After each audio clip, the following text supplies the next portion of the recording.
ಇದೇ ನೀರನ್ನೇ ಕುಡಿತಾ ಇದ್ದಾರೆ ಇವಾಗ. ಅದೇ ನೋಡಿ, ನಾವಿಲ್ಲಿ ಎ ಸಿ ರೂಮಲ್ಲಿ ಕೂತ್ಕೊಂಡು ವಾವ್ ನಮ್ಮ ಕರ್ನಾಟಕ ಎಷ್ಟು ಡೆವಲಪ್ ಆಗ್ತಾ ಇದೆ, ಬೆಂಗಳೂರು ಐ ಟಿ ಹಬ್ಬು ಡೆವಲಪ್ಮೆಂಟ್ ಆಗೋಕ್ಕಿಂತ ಜಾಗನೇ ಉಳಿದಿಲ್ಲ ಅಂತ ಮಾತಾಡ್ತಾ ಇರ್ತೀವಲ್ಲ. ನಿಮ್ಗೆ ಇವಾಗ ಗ್ರೌಂಡ್ ರಿಯಾಲಿಟಿ ತೋರಿಸ್ತೀನಿ. ನಮ್ಮದೇ ರಾಜ್ಯದ ಒಂದು ಹಳ್ಳಿಲಿ ಕುಡಿಯೋ ನೀರಿಗೆ ಎಷ್ಟು ಸಮಸ್ಯೆ ಇದೆ ಅಂತ ತೋರಿಸ್ತೀನಿ. ವಿಡಿಯೋ ಸ್ವಲ್ಪ ಲಾಂಗ್ ಆಗ್ಬೋದು, ಆದರೂ ಇದ್ರದ್ದು 2-3 ಪಾರ್ಟ್ಸ್ ಮಾಡ್ತೀನಿ. ದಯವಿಟ್ಟು ಎಂಡ್ ತನಕ ನೋಡಿ, ಎಲ್ಲರಿಗೂ ಶೇರ್ ಮಾಡಿ, ಇದನ್ನ ನಾವೇ ಸೇರಿ ಸರಿ ಮಾಡಿಸೋಣ. ಇವಾಗ ನಾವಿರೋದು ವೆಂಕಟೇಶ್ವರ ಕ್ಯಾಂಪ್, ರಾಯಚೂರು ಗ್ರಾಮಾಂತರ ತಾಲೂಕು, ರಾಯಚೂರು ಜಿಲ್ಲೆ.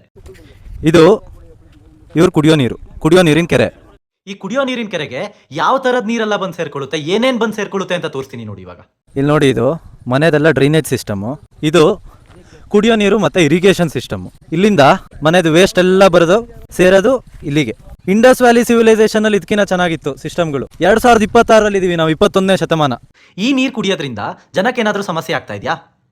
ಗ್ರಾಮಸ್ಥರ ಬಾಯಲ್ಲೇ ಕೇಳೋಣ ಬನ್ನಿ. ಮಕ್ಕಳೆಲ್ಲ ಇದೇ ನೀರನ್ನ ಕುಡಿತಾ ಇರೋದಾ? ಇವೇ ನೀರು ಕೂಡ ಸುಸ್ತುಗಳಾಗ್ಯಾವ ಸರ್. ಭಾಳ ಮಂದಿ ಮಂಚಕ್ಕೆ ಬಿದ್ದಾರೆ ಸರ್. ಮದುವೆಯವರು ಕಿಡ್ನಿ ಫೇಲ್ ಆಗಿ ಈ ಕಿಡ್ನಿ ಹೊಡೆತ ಬಳಕೈತೆ ಸರ್ ನೀರು. ಇದು ಸಣ್ಣ ಹುಡುಗರಿಗೆ ಜಾಸ್ತಿ ಬರೀ ಜ್ವರಗಳು ಬರೋದು. ಒಬ್ಬರಿಗೆ ಇವ್ರ ಮನೆಗೆ ಆರಾಮಕ್ಕೆಲ್ಲ ಸರ್ ಈ ನೀರು ಕೊಡೋದು ನಮಗೆ. ಅದ್ರಾಗ ಇದು ಬರೀ ಹಾಸ್ಪಿಟಲ್ ತಿರ್ಗೋದಾಗಿದೆ ಸರ್. ನಾವು ಸಾಯಂಕಾಲ ಮುಂಜೆಲ್ಲ ಸರ್ ಸರ್ ನೀವು ಈ ನೀರನ್ನ ಕುಡಿತೀರಾ? ಹೌದು ಸರ್, ಭಾಳ ದಿನ ಆಯ್ತು ಸರ್. ಹಂಗೆ ನೀರು ಬಂದಿಲ್ಲ, ಅವೇ ಹಳೆ ನೀರು ಆಯ್ತು ಸರ್. ಜ್ವರ ಬರಕೈತೆ ಸರ್. ಸಣ್ಣ ಮಕ್ಕಳಿಗೆ ಭಾಳ ತೊಂದರೆ ಆಕತ್ತೆ ಸರ್. ಸಣ್ಣ ಮಕ್ಕಳಿಗೆ ಜ್ವರ ಬರೋದು ಎಲ್ಲ ಆಗ್ತಿದೆ ಅಂತ ಈ ನೀರನ್ನ ಕುಡಿದು. ಇವಾಗ ಬಿಸ್ಲರಿ ಬಾಟ್ಲಲ್ಲಿ ಇರೋ ನೀರನ್ನ ತೋರಿಸ್ತೀವಿ. ಡಿಫ್ರೆನ್ಸ್ ನೋಡಿ, ನೀವು ಸುಮ್ಮನೆ ಕಲರ್ ಡಿಫ್ರೆನ್ಸ್ ನೋಡಿ ಗೊತ್ತಾಗುತ್ತೆ. ಈ ಕಡೆ ರೈಟ್ ಸೈಡಲ್ಲಿ ಇರೋದು ಬಿಸ್ಲರಿ ಬಾಟ್ಲು, ಇದು ಇವ್ರ ಕೆರೆ ನೀರು. ಈ ಕೆರೆ ನೀರನ್ನ ಇವ್ರು ಕುಡಿತಾ ಇದ್ದಾರೆ. ಇಷ್ಟೇ ಅಲ್ಲ, ಇನ್ನೂ ಮುಗ್ದಿಲ್ಲ. ಇನ್ನೂ ಜಾಸ್ತಿ ಮಾಡಿದ್ರೆ ಯಾರು ಕೊನೆವರೆಗೂ ನೋಡೋದೇ ಇಲ್ಲ. ಅದಕ್ಕೆ ಇದೇ ಥರ 2-3 ಸೀರೀಸ್ ಮಾಡ್ತೀನಿ ಬರೀ ಕುಡಿಯೋ ನೀರಿನ ಮೇಲೆ.